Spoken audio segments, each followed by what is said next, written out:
Hello, this is Roland. Welcome. I want to read a little something to you from my book called A Brief Introduction to Stress Management. This is from the introduction.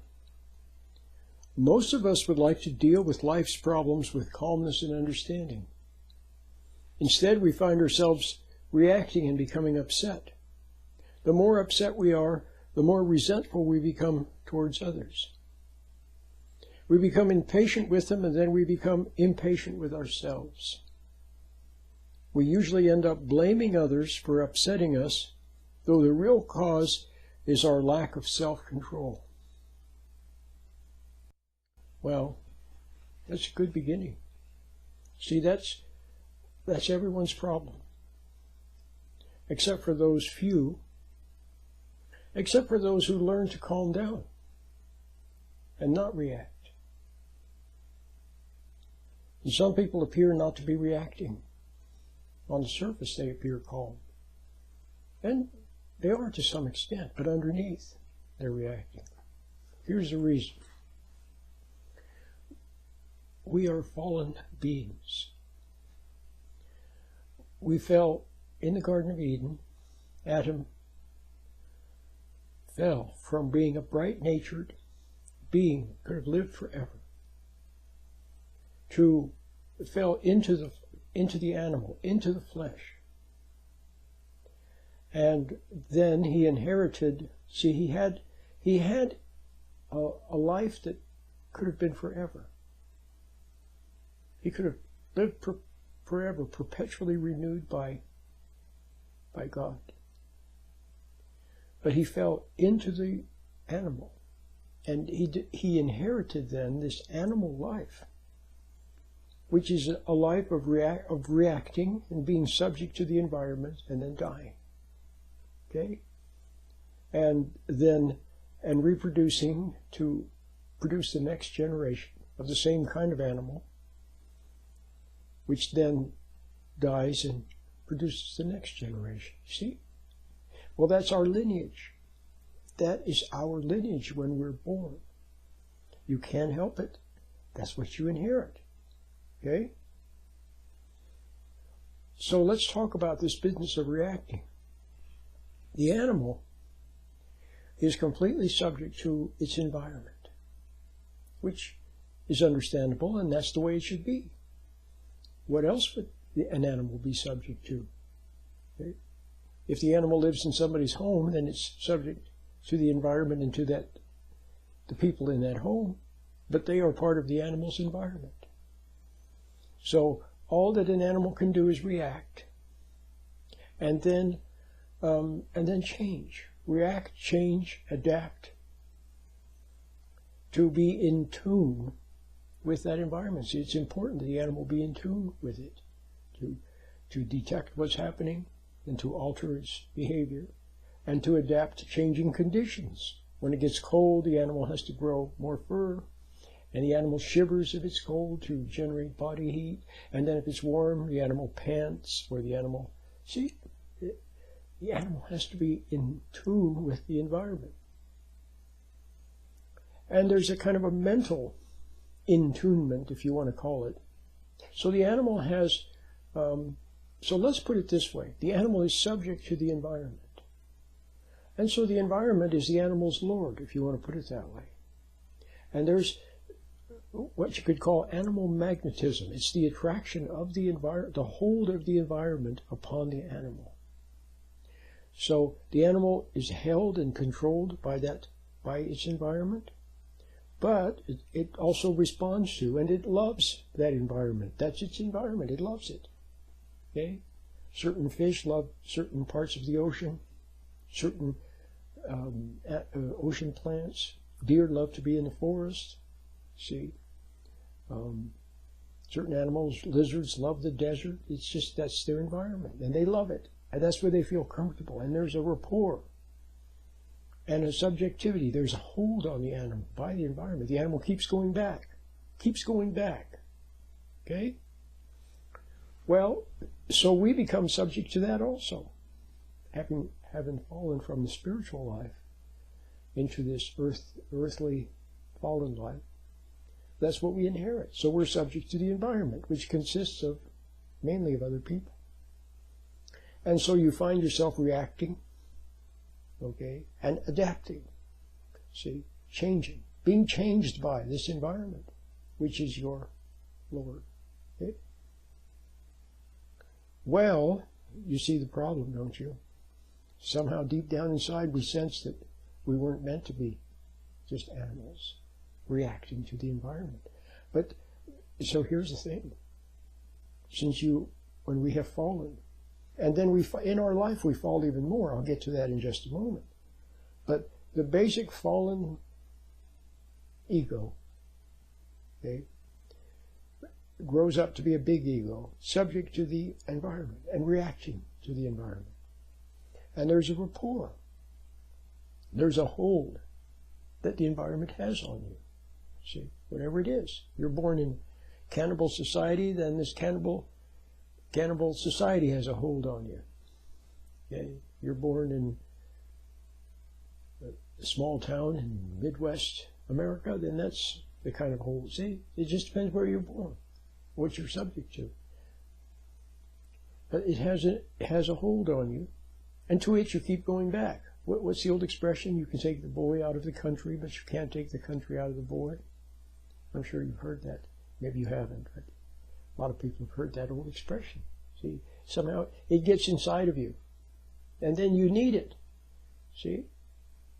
So you need that environment. So your needs, your hungers, your thirsts, your desires, even your love for creature comfort, it's toward this environment, okay, in which you live. But you feel the compulsivity of it, don't you? You feel the obligation.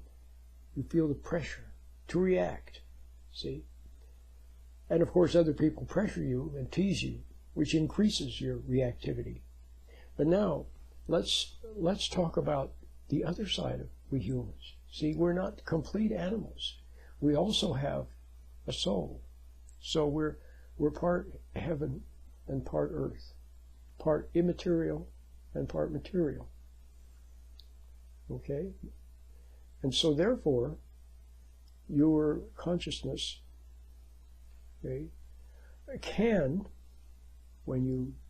upon reaching full stature, and upon seeing how you react to other people, and then how you become angry toward them, see, and have these animal feelings, animal lusts and animal angers, for which you're a little bit embarrassed.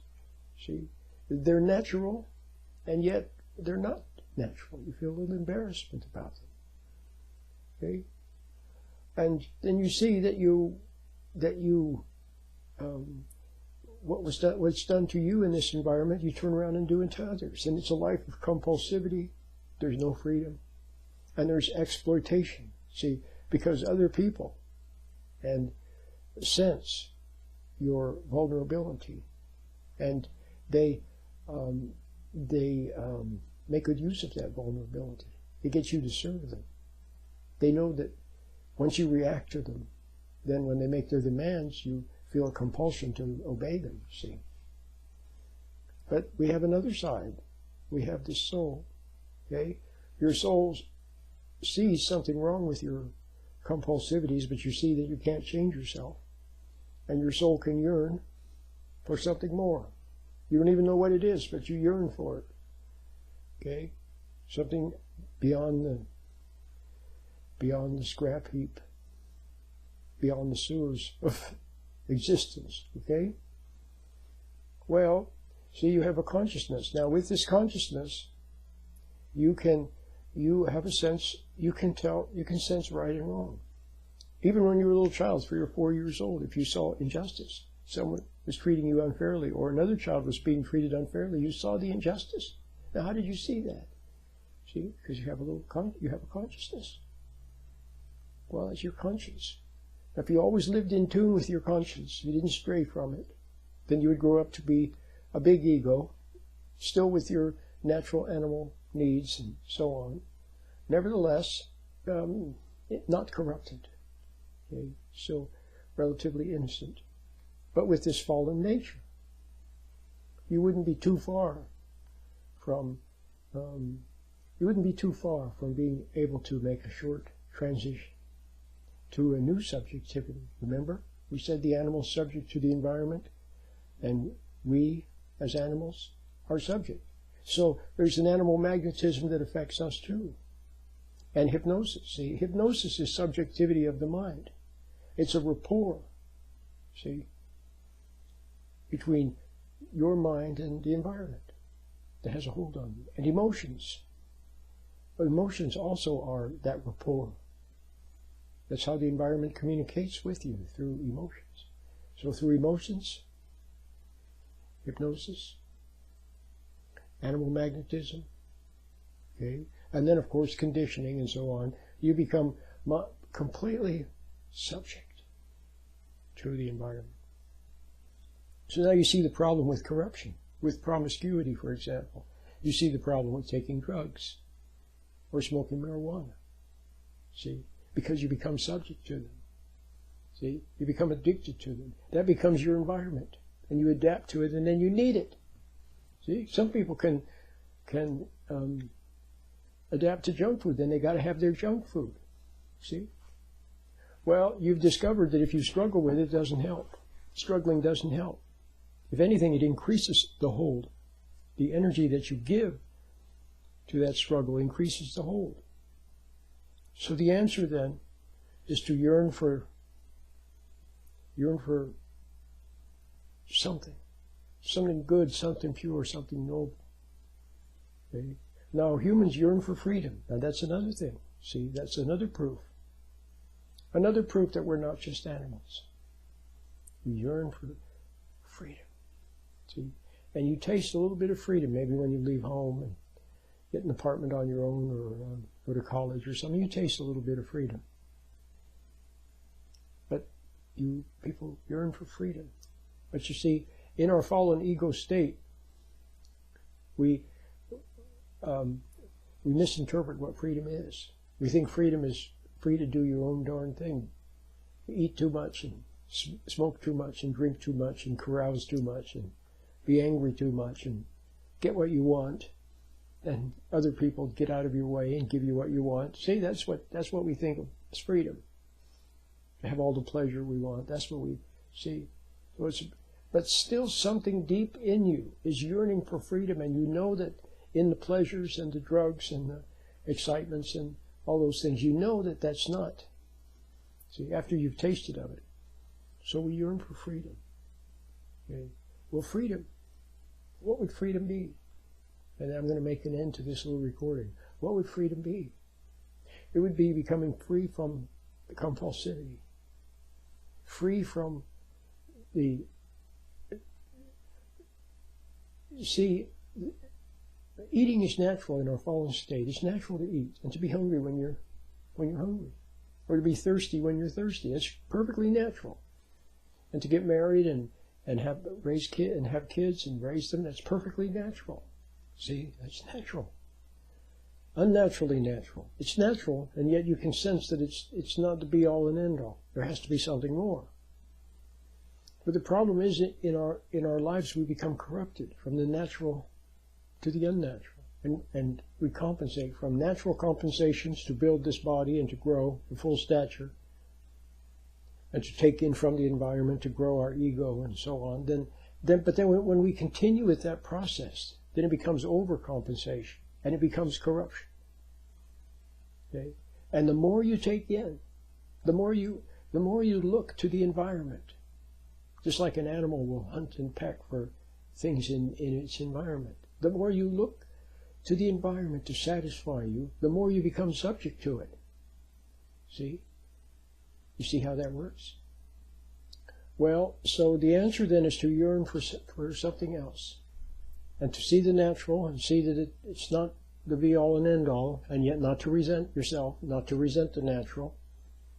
And then freedom would be to become free from the compulsions, from the excessive compulsions, from the excessive compensations. See? To become free from from the drugs and alcohol and all these other things, and free from wrong ideas. The notion that you can get what you want from the world, that somehow out there, if you keep reaching out there, then it can give you happiness and fulfillment and all of this. So you have to be disabused of those false ideas. Okay? And then your mind has to become free from the hold. Remember, we talked about the hold the environment has, that through emotions and through hypnosis, your mind has to become free from those. See, now if you had to do all of this on your own, you couldn't do it. You can't pull yourself up by your own bootstraps. But luckily, for those people who yearn with a sincere yearning for something else. See, it's actually a love that God has implanted in them. Just like a salmon swims upstream. See, there's something in you that it yearns. You don't even know what you're yearning for, but it's something. Okay? And then at some point, God answers that. And He brings light into your world. See? And gives you objectivity, so you can stand back and look at these things and say, oh my God. See? But without reacting. To just see them. Maybe be troubled by what you see. To be regret what you see. To wonder about what you see, but not to resent it. See, resenting is another reaction. It's another emotion. Remember how we said that's the hold? So He gives you that so you can see your errors. Things you didn't even see before. You didn't know you resented your dad. You didn't know you were impatient with your kids. You didn't know you hated people. So you didn't know that. Now you see it. Or maybe you didn't see, you did see it, but you didn't know there was anything wrong with it. Now you see something wrong with it. So you begin to see all these things. And you see the world for what it is. Okay? And you see that it can't give you love. You've always looked for love out there. But for you, love meant more support for your ego. But when it gave you support, when people on the outside gave you support, then what happened? You adapted to it, and then you became dependent on it. See how that works? So now you see what freedom is? It's become free from all of that. Free from all of that. See? And as you're progressively becoming free of it, in other words, you can not have the extra piece of pie. You can quietly, not emotionally, not angrily, see, but quietly say no to the cigarette, or no to the drink, see. Or when somebody does something, makes a mistake, instead of judging them, resenting them, you can just quietly see the mistake, see, without resenting, without judging them, without trying to get some little ego without feeding your ego on others' wrongs to build yourself up. See? You can quietly say no to more and more things. You become progressively freer and freer. But now here's the important thing. This is very important, which hopefully you can see that this is so. This new freedom means an attachment to something else. See, nobody's a loose cannon. Everything in the universe is subject. Molecules or atoms are subject. Everything is subject to laws and to its environment. So you can't become free from this environment without help and without becoming subject to something else. Okay, and what you become subject to, but it's willingly. See, it has to be willingly because you want it. That has become subject to what you know in your heart, subject to conscience. See? From God. And subject to God. See? Out of a pure desire for what is right, and what is good and what is fair, and being sick and tired of being sick and tired, and no longer wanting to resent other people and hate them. See? And so, there's a new attachment, a new rapport. See? Instead of rapport with the outside, through emotions, hypnosis, and animal magnetism, now a rapport with God. See? Of course you won't know, well, you'll sense that He's touching your life. But the rapport will be a joy in realizing things realizing principles that you maybe you heard before. You know, you heard something from the Bible, or you heard people say, and now you see them. Oh, you see them. You say, I see it. You just quietly see it, and it gives you a quiet joy. Okay? And also a peace. Okay? And God holds you back. See, He withholds you, see, from falling in the gutter again. Okay? There's a quiet restraint, gentle restraint, which you don't mind, because you want to be subject to Him. See? So you begin to see more, realize more. You gain freedom every day a little bit. Okay? You see a wrong relationship with something. I'll just give you a little example. Okay? This is just a minute example. I was at Starbucks the other day. I like to go there, have a little coffee, bring a banana with me and eat a banana. That's my breakfast. And do some reading, something, the kind of writing that will awaken me to realize, and then do a little bit of writing. I went to look at the newspaper. I forget what I wanted to see, temperature or headline or something. Just after I had completed my writing and my realizing, then I looked at the newspaper, and I looked at it and I was reading it, and all of a sudden I realized that I was lost in it. I was completely oblivious to everything around me. As I was reading that newspaper, I became completely lost in it. And I noted that, see? And then a couple of days later, I noted it again. See? And then another day, I saw it. As I was looking at the paper, I saw that I was, see what I mean? So I see something that's a relationship that's not quite right. And I watch it. I don't react to it. I don't become angry. I don't struggle. I just notice it. And then lo and behold, the day will come when maybe I won't even look at the newspaper. Or if I do, when I do look at it, I look at it lightly, without getting lost in it. I remain in the present, in the moment, and not lost. See? And then somehow I've changed. I'm a little bit freer. See? So I hope you enjoyed this little video. I really enjoyed making it. I think I brought out some things, okay, that I think you can understand.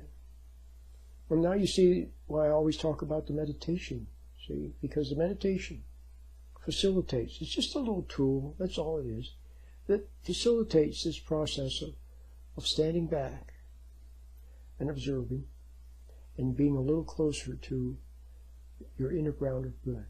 See? It facilitates being less emotional, less upset, less held by the environment, less getting lost in things. Or, see, you will still get lost in things. You'll go out in the world and you'll get lost in thinking, or you get lost in a newspaper, or music. But then you'll notice it, and you'll snap out. See? My name is Roland.